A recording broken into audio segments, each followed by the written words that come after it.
Hi, welcome back, and let's begin to learn the Tunisian knit stitch in today's episode. So, as we did for Tunisian simple stitch, I'm going to be starting with a slip knot and making a foundation chain. So, for this, I'm using CYC4 yarn, Hobby Store Aran, and size 7.5 hook. Like I told in the previous video, I will be using a hook size, two sizes bigger at least, so that I get a nice drapey fabric. And Tunisian stitch has a tendency to curl, so the bigger hook kind of negates some of the effects of curling. So I'm going to be chaining 10 because I just want to show you the stitch and we can get right ahead to the learning the stitch. So chain 10, and we are going to be working on the back bump of the chain. So if I look at the structure of the chain, it forms a braid on the front side, and when I flip over to the back side, I can see tiny bumps on the back. So I'm going to be inserting the hooks into these bumps so that I get a very neat edge, and the beginning edge and the bind off edge will be kind of similar and gives a very neat finish. So in Tunisian crochet, I chain the exact number of chains that I want for my project. So if I want 50 stitches, I would chain 50. If I want 10, I would chain 10. So I go into the back bump of the second chain, yarn over, pull up a loop. Again, go into the back bump of the third chain, yarn over, pull up a loop. So unlike regular crochet, I'm going to be picking up the loops and keeping them on my hook. Now, after we have worked a few chains, you'll notice that the chain automatically flips over and shows the back side for us to work into.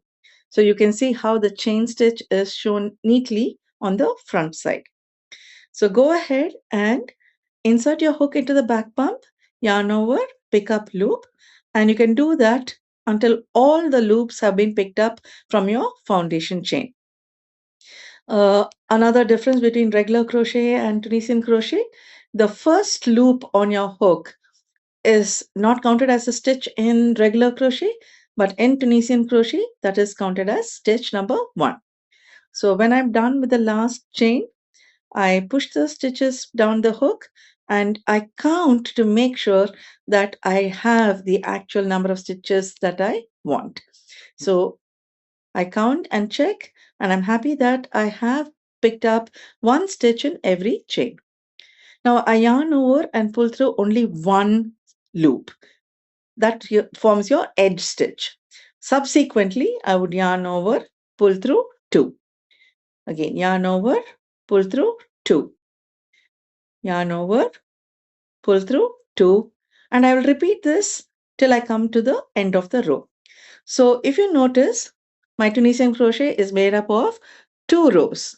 A forward pass where I pick up the loops and a return pass where I yarn over and take off these loops 2 at a time till I'm left with 1 loop on the hook. So that 1 loop forms the first loop for the next row. So if you look at the instructions, you will see that you always have that they will ask you to go into the second stitch which you have made on your foundation row. So I count and I ensure that I have the same number of stitches. So in today's basic stitch, which is the Tunisian knit stitch, I'm going to leave out the first vertical bar and go into the second. Now for the simple stitch, I put right to left through the front vertical bar. Now, if you look at the front vertical bar, it goes from front all the way over and comes down at the back.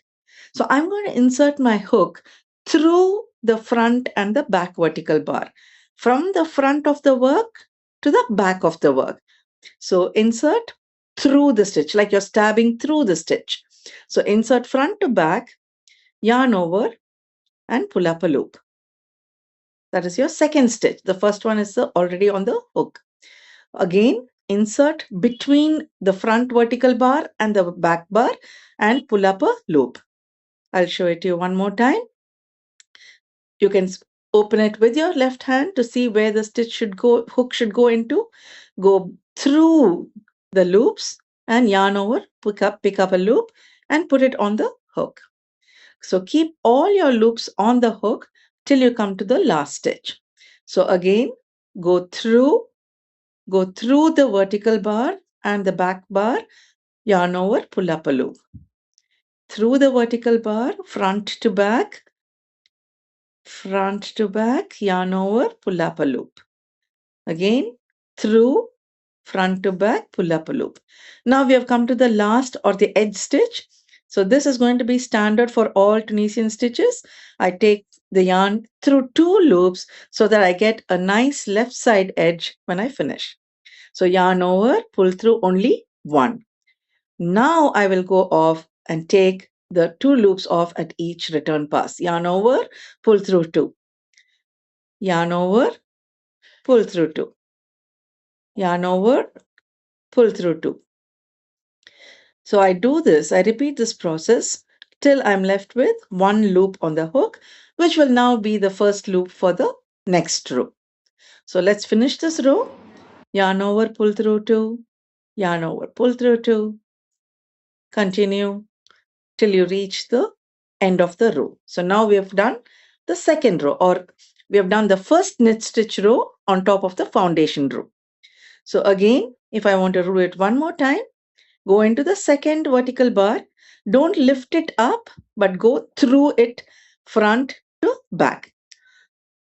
So through the vertical bar, but from the front side of the fabric to the back side. And if you also notice one more thing, in Tunisian crochet, we are only going to be working on the right side of the fabric. Every work is done on the front side. We are not turning at the end of any row, unlike your regular crochet where we turn. Here there is no turn. We are working only on the front side, working the stitches, either lifting the vertical bar or going through. So what we did last time was we went right to left to work the Tunisian simple stitch.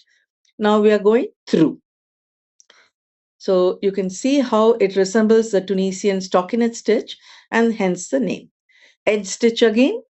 Put your hook in such a way that you grab 2 loops and then yarn over, pull up a loop.